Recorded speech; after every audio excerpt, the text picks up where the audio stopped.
we're not gonna bury the lead. Okay, we're gonna be right open and up front. Good news, bad news. So those of our longtime listeners will remember that at the very beginning of this podcast, we very quickly used the D word for our marriage. And today we've got another D word, which is discontinued. I have been discontinued from this podcast. I've been asked to cease and desist all engagement with the Mr. Homemaker podcast. And so we're here to talk about that today. We're not getting divorced. Great. Good. That's the good news. Good news. Yeah. It's also good news that I think we're going on to the next evolution of the podcast. So yeah. I'm actually super excited about where we're going. Yeah, so we just passed, we're like 2 weeks after the 2-year mark. Wow. Yeah, 2 years ago was our first episode of the Mr. Homemaker podcast. Now, for those who are just finding us this moment for the series finale, real quick reminders, 2 years ago, I was on a sabbatical from work. I had been commuting like hour and a half plus one way every day, 5 days a week for months. And the strain that was placing on our marriage dynamic and our family dynamics and our ability to like juggle everybody's schedules and all that basically got to a point where we said, okay, we've got to change something. I'm going to take a sabbatical from work so we can assess our situation and decide what our next steps are going to be. Yeah. Now, 2 years later, we're still coming up with those next steps. 2 years ago, how do you think where we are today is the same or different than what was in your mind in February of 2022 when the Mr. Homemaker podcast launched? I mean, I thought you'd be back at work. I thought it was going to be like 6 months, maybe a year. We'd be like, oh, okay, well, this doesn't work.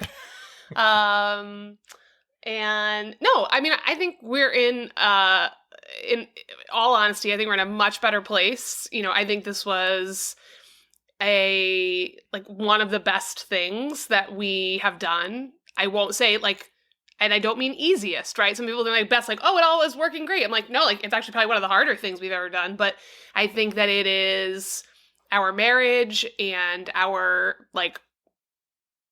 ability to coordinate on parenting is getting better. I think our household is running generally more smoothly than it was. And I think that our kids are like, Dad, go back to work. Dad's so mean. Why do you have to leave us? It's been a great 2 years. I can't believe it's been 2 years. Yeah. That means like our littlest was like a baby. Yeah. It wasn't even a year yet. And as right. And as a reminder, it wasn't just like your commute. It was like we could not find suitable childcare. And even to this day, we live in New England. I was just talking to someone who was saying she's paying her nanny $30 an hour and still like having challenges keeping that person because of like the market here. So you're saying that's not enough to keep right. that person committed. Like people are even outbidding that. Childcare is an absolute struggle. And I think we were, so it was a little bit forced and a little bit of a decision of we're not only like struggling with this, which is adding stress on top of our life, but we're struggling with like the resulting dynamics in our house of me trying to work full time and having nannies that are sometimes there and sometimes not and come and go. And, you know, so I was coming off of maternity leave and it was just not, you know, it was not working out. We're now 2 years deep into you being a full-time remote worker, working from home, right, where your children are a good portion of every day, including like our youngest is still around right, the entire day, a couple work days every week and like half day the other days. So yeah, like what have you found over the last couple of years to be like, this is better, this is harder, this is different than what I thought it was going to be like right, when we sort of chose this model of like how we were going to do work-life balance stuff? So the first thing is there's never enough time with your kids. both from your perspective, but more importantly from their perspective. Yeah. I think like I think the girls are more attuned to, like, they're like, you're always working. I'm like, I'm not always working. I'm actually, you see me way more than you ever did when you were little, because like I'm not commuting and I can come down when you're here. But the flip side is they recognize that they get home at 3:30 and they're like, want to hang out with me, and I have another 2 hours of work. Right. I have to be the cop who's like, not allowed to go up to mom's office. Right. And I think if I was out of sight, out of mind, it might be different. But because they know I'm right there, it's like a constant reminder that I am always working, and they can hear me, right? They can hear me like having a conversation, or I've noticed. If you get animated on a Zoom, like we can all hear your side of the conversation. Well, and like I find them playing Office, and I can hear them saying some of the things that I say, and I'm like, oh, they never would have done this, right? But like I am present in the home all the time. And so I think that on the one hand, it's great because, like, for instance, the other day, our middle daughter had like a mystery reader at school. And rather than having to figure out how am I going to get home in the afternoon, or am I going to take a half day, I was like, this is going to be a 15-minute thing. So on my lunch, I went over, I read, I came back. Yeah. So I think there's a lot more time there. But I think the kids, like, I thought the kids would be like, oh, like, we always see our mom. And like, there's still the guilt of like, you're never here. What would you say were like your top 3 like things we learned, things we accomplished, things that are like highlights for you about this 2 years of Mr. Homemaker podcasting? I mean, I really mean the like me being at home. I don't necessarily mean the podcasting, but we can do a different thing about, like, what did you learn being a podcast star? Yeah, I mean, it's been great. Do you want to start with that? Sure. Yeah. I mean, I kind of feel more like, I was thinking about this, I'm like, oh my gosh, like now I know what like Elizabeth on The View felt like, or like Heidi Klum when she left Project Runway. Like, this thing goes on, and you're just like, God, it's like the new mom. I hope you don't get a new mom sitting in this chair. The new mom on like Family Matters. Suddenly there's a new mom, and you're like, wait a minute, she definitely isn't the same person. So anyway, I feel like I'm feeling that, you know, that sad disconnect as I leave the podcast. It's been great to be a podcast star. No, I think the things that I think have been really impactful and successful, and things that we've like learned over this 2 years. One is, I think the family strategic plan is gold. I think that it has helped us to define what we're spending money on, how we're investing our time, and what we're going to prioritize in our lives, whether it's our kids' extracurriculars or what activities are we going to engage with. And we've hit some home runs. I think we've had some challenges, like the kind of community service piece has not manifested in the way I want it to yet. But I think part of it is also recognizing that I feel like I'm letting myself off the hook a little bit, but it's like sometimes the way in which you envision something is not right for your family at that time, right? Yeah. So I was like, we're all going to like volunteer at the soup kitchen every Tuesday night. And then I was told like, yeah, no, you have to be over the age of 12. So I was like, okay, well, that's like not going to work. And then it's the balance of, well, we prioritize time as a family. So, and I already have my activities that I do on my own. So does it make sense for me to leave the house and do soup kitchen things? Or is it like, well, let's find a different activity, and then I just never found the next service thing? Yeah. So I think there's like, but the family strategic plan, I think, has guided a lot of our conversation. I think the financial audit that we did was really important to kind of like, I mean, that, right, is amazing that we went from a 2-income household to a 1-income household. We have not gone into debt. We have not saved the way we wanted. Yeah. But we have been able to prioritize time with our kids, and it really has not impacted our finances very much. In fact, like, we weren't saving that much before either. So it's not like we were like, well, we were saving all this money, right, and now, so like there's probably... Yeah, we've essentially maintained a financial status quo, right, despite losing one of 2 right, incomes. We have dipped a little, right? We like dipped into some like our like, but I think, but for the most part, we've been pretty well able to maintain that, which is great. And I think that's something I just didn't think that was ever possible, right? Like, we were just like used to being a 2-income household and all these things. And this topic actually, because there's like 4 different, like rabbit trails I want to go down from that single topic, but they'd eat up all of our time. But there's also just a lot of considerations and complexities, because one of the things that continues to dominate sort of how we think about things is that we are not people who either as a lifestyle desire or as like a necessity, we're trying to like race to retirement. Right. Everything like this, our entire approach would be different if like we were people who either, because of the kind of work we do, we're like, I can't do this for more than like once I'm 55 or once I'm 60, like I can't keep doing this job. Right. Like that, we'd have to change everything about Right. all of this.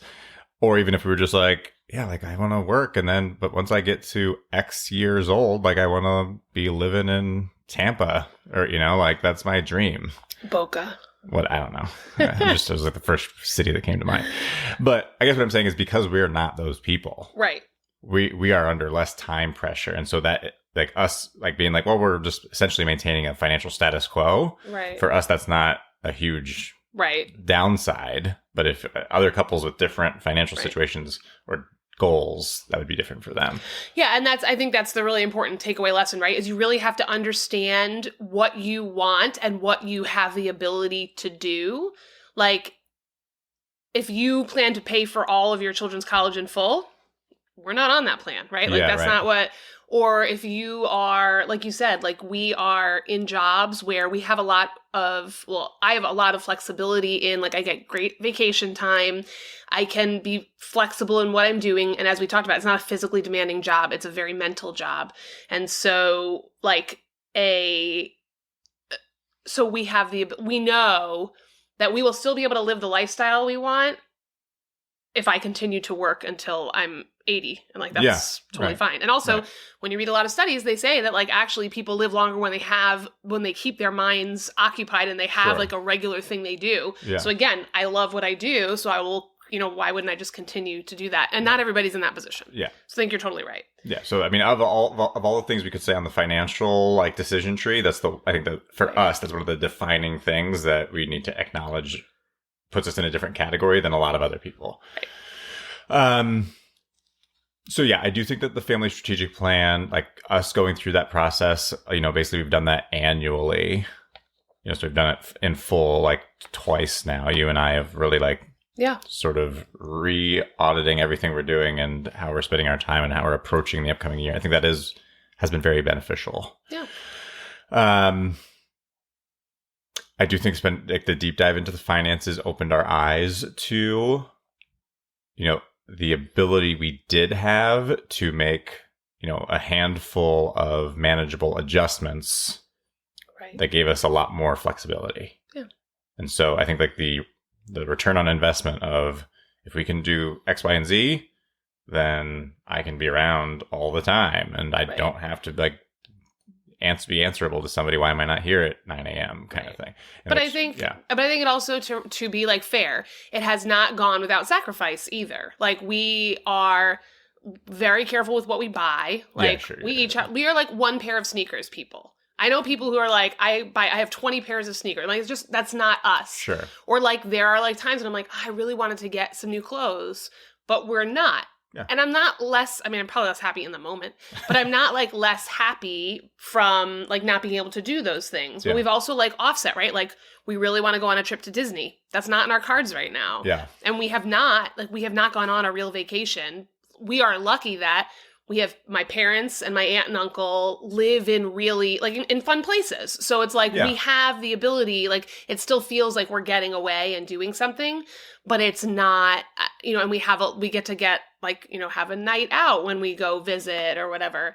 But we're not doing that as much. I don't think we're going on less dates, but I'm even more like cost anxious about it because we just weren't going on dates before either because we just didn't have the time. We don't like to pay babysitters crazy. So I do think like but I'm also like we like go out to dinner far less. Like we're just very careful in the decisions that we're making, and you have to be able to do that. And the last piece is we're not saving for your retirement. Like we're still putting in all the money through my retirement. But like we have put on pause, but like you said, we know we've got time, and so a 2 to 3 year blip is not like it was worth it to us now.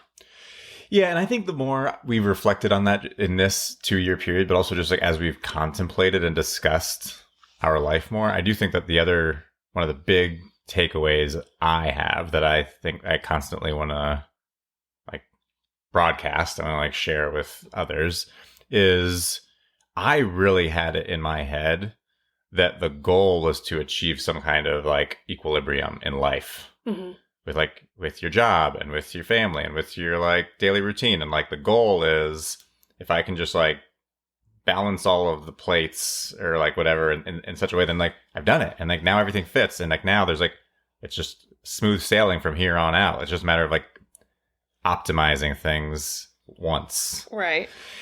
And, you know, I think we've really gotten to a place of understanding like how much life is divided into chapters where each chapter is entirely different and the demands on you are totally different and what your priorities have to be and what you can spend your time on, your money on. Like you have to think about your life as a series of different stages, you know, distinct. Yeah. I keep saying stages, chapters, I'm not sure, phases, whatever. Yeah. But like, I call it seasons, right? When I'm like counseling my like younger colleagues and they ask like, how can you be like a full-time employee and really doing well and a mom? And I'm like, you can't. Like you can do all of those things, but you cannot do all of them at 110%. And you have to recognize that there are going to be seasons in your life. This is maybe a much better manager because I didn't understand it when I was young. But it's like, I was a hard charger for 15 years. And then I realized that I wanted to put more time into being a mom. And I still have a very exciting and demanding job. But I am not like, it's not like all my emails are done when I'm done for the day. It's like sometimes I never get to that thing. And I've just had to recognize that there is an infinite amount of things that I could do to make my program better, more efficient, be more timely. But the reality is like I'll never achieve it. I'll never be like, slap the table because there'll always be something else. So I've been very like, I like counsel a lot of them to say like, you just have to recognize and give yourself the grace in that time for that season. Because like there'll be a point when your kids don't need you as much or when you are in, 10 years from now and your kids are out of the house and then you can pick up the slack for the next generation of and I usually I'm counseling women, but you can take up the slack for the next generation of women that are coming behind you that are going to need to check out at 5 o'clock. Yeah. And that are going to need somebody else to extend that grace to them. So I think it's kind of, that's that cycle and acknowledging that is important. I think it's interesting to hear you say that because I think I am just by nature a much more kind of like flexible and I'd say like loosey-goosey kind of like, I'm like, oh, like we're going to do this. Oh, no, you want to do this? Okay, we'll do this. So I want you to talk a little bit more about kind of your transition into like understanding, like sometimes these things it's not going to be consistent always. Well, I mean, I guess it's more of a matter of, I didn't know what I didn't know. Like even when we were married and our kids were young, like back when we only had 2 kids, I don't think it isn't as if I had really thought out in detail, like, oh, here's how it's all going to play out. And then I found out I was incorrect. It's more like I hadn't thought it all the way through. Like, how are things going to play out? Like, as the kids get older and as schedules change and like, how are we going to resolve? I just sort of like, well, we'll figure it out as it happens. Right. But, I mean, things changed to a greater magnitude and more quickly than I thought that they would.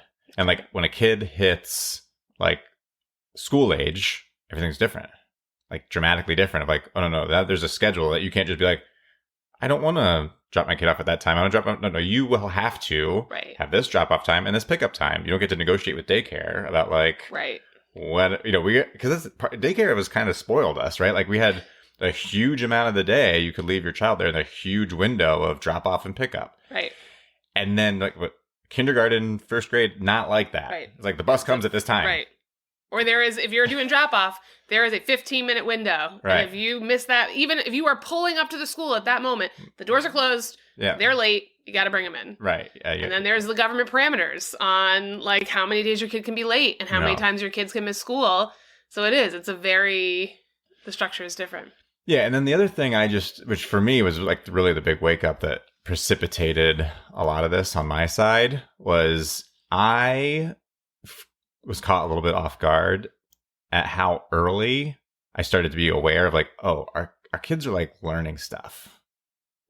Like they're like reaching developmental milestones where it matters to be able to have a consistent dialogue with your child about like, no, like this is how you should behave or not behave, or this is like why it's important for you to care about school or whatever. Like, what, pick the thing you want to talk about, like a parenting scenario.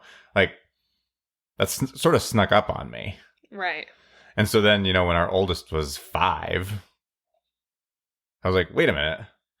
Where's this coming from? Where's all this like parenting stuff coming from? I was sort of like thinking we would just jump from, no, I have a toddler in daycare and now I have a teenager. This whole window from like 5 to 12, I was really not prepared for. Yeah. And so, again, like, I just hadn't thought about, at some point, like going back to when you and I were just 2 working, single people or married without kids yet, or even having our first in daycare. And we just worked as much as we could stay awake. Like, it didn't even matter. Right. It was like as many hours as I can fit into the day of working. Right. I will, just to move the ball forward on my pet project or to try to like chase the next assignment, whatever the thing was. Yeah. There was just nothing else on the other side of the scales you're trying to balance that with. Right. And so it hit me hard realizing, I'm supposed to be putting a bunch of time and effort into the other side of this scale. I'm putting no time and effort into the other side of the scale. Right. And so that was, it definitely took me off guard. That happened earlier in our children's development than I thought it would. And I think it's both happened earlier, and then, but again, when you are transitioning from daycare to elementary school, daycare is your routine. Everything that happens, the kids know what a routine is because they do it for 10 hours a day. Right. In fact, there's the joke about like daycare is like the best thing for potty training because it's literally your daycare potty trains your kid. Well, and the other thing that we should also know is we got spoiled as well because we were in like a very efficiently run daycare. Like, not every daycare is the same. Yeah. Our daycare in DC was very much like they knew what they were doing. They had a system for everything kind of deal. But I mean, like, so then your kids come back from school and it's like there's so many more hours in the day that they're home that you are in control of their routine. Now, back that up a little bit more, we went into COVID and nobody had any daycare and nobody had any structures for their kids because they weren't home with you. Now suddenly you really don't have the time to even start defining those structures because you're trying to also work at the same time that you have your kids. So it's been like kind of a crazy ride, but right. But I think you're right. So like the family strategic plan, the financial audit, structuring like what your day looks like and the amount of time, like the balance of your life between work and being a parent. The other things that occur to me that like stick out. So one, we did not establish a Martha Stewart level of cleanliness. I think. Well, we did for like 2 months. Yes. Yeah. Basically, that was when we were in the phase of, I'm going to focus on one thing at a time and like master each thing and then move on to the next thing to master. And then we decided, well, we're overwhelming ourselves trying to like keep all the plates spinning at once. So let's just spin one plate at a time. Yeah. And I will say, I feel strongly, you may not, but like when my focus was, I'm going to like clean the bathrooms and clean the floors and like do all the, keep up with all of the household stuff. I did that. Right. The problem was I couldn't maintain that and do 2 other things at the same time. Right. I think it is very difficult unless you are like, you drop your kids off at school and that's what you do is clean your home, which is a very important and valuable thing. But that's not like that really it takes over and precludes like a lot of the other things that you want to do. Sure. 1. And 2, I think we achieved Martha Stewart's level of cleanliness in some ways, but like, it's not like our fridge was always wiped down or that like we were consistently like cleaning the glass in the cabinets in there and we got to none of the household things the gutters and I cut it off at, so she has daily, weekly, monthly, seasonal, and annual levels. And I was doing all the daily and weekly stuff. Right. We never got to a systematic implementation of, it's the first of the month. We're supposed to. Right. Whatever. Like flip all the, like the mattresses, you're supposed to do twice a year, flip their mattress or whatever, that kind of stuff. So yeah, we didn't do any of those longer arc things. Right. That's true. So I think that it is, what I have learned is that like, it really kind of is almost impossible to achieve that level of cleanliness with also if you were trying to do anything else in your life. Well, I think that's one of those, I think there's a couple of factors. One, it's a season of life thing. When you're trying to wrangle 3 kids under, 7 and under, like you have a lot less time to keep up with that stuff. Like that would be different if they were younger or older, but this is not the chapter where focusing on Martha Stewart is like gonna prevail. I also think we have to acknowledge that a lot of the Mr. Homemaker experimentation was like climbing the learning curve. Mm-hmm. It's not a matter of like, oh, I had a perfectly maintained like house, homemaking rhythm. And then we introduced children into the situation. Can we keep up our perfect system? No, it's more like, okay, I have 3 kids and I'm trying to figure out how to keep up with laundry. Right. Like, well, that's like a big jump, from no laundry routine on my end to, I mean, they go through a lot of clothes. Kids get real dirty all day long. Yeah. Sometimes we'll fill a hamper in a day between the 3 of them. Like if it's a, playing outside kind of day and somebody has a loose diaper and, things get crazy fast. Yeah. No, I think that, I think you're right. And I think that the, kind of the last thing I had in my notes was that, but I think that our household operations are much better. And I think we are a much better team. I wish everybody could take a sabbatical, right? Because like, you now could run this house single-handedly. It would not be ideal. Sure. But like, before you were like, I don't know how to do the laundry. What do I do about the dishes? How do I clean the bathroom? And I'm like, no, like when there are weeks that I can't do a thing or I'm gone, you are fully able to do that. And I think I can mostly take on all the things that you would do, like short of like the, I'm going to snake the drain kind of thing. But well, and the other, on that note, I think it's really another sort of one of our greatest hits, lessons learned is how much of sort of marital discord is the result of like the curse of knowledge, where one spouse, they know the system. It's their system. Right. They know what's in the cupboards because they're the one who put the groceries away. Right. And like they know the laundry routine because they're the one who does it. And so then when that spouse says, hey, can you take care of making the kids lunches for school?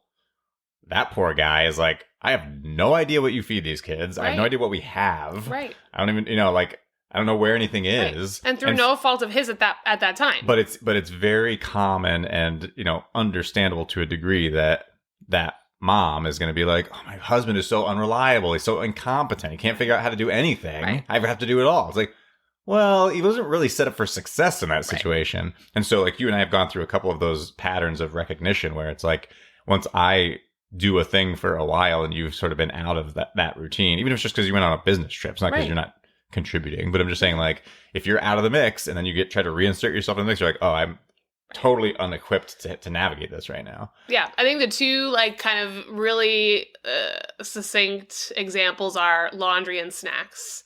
2 things that seemingly would be like any idiot could do this.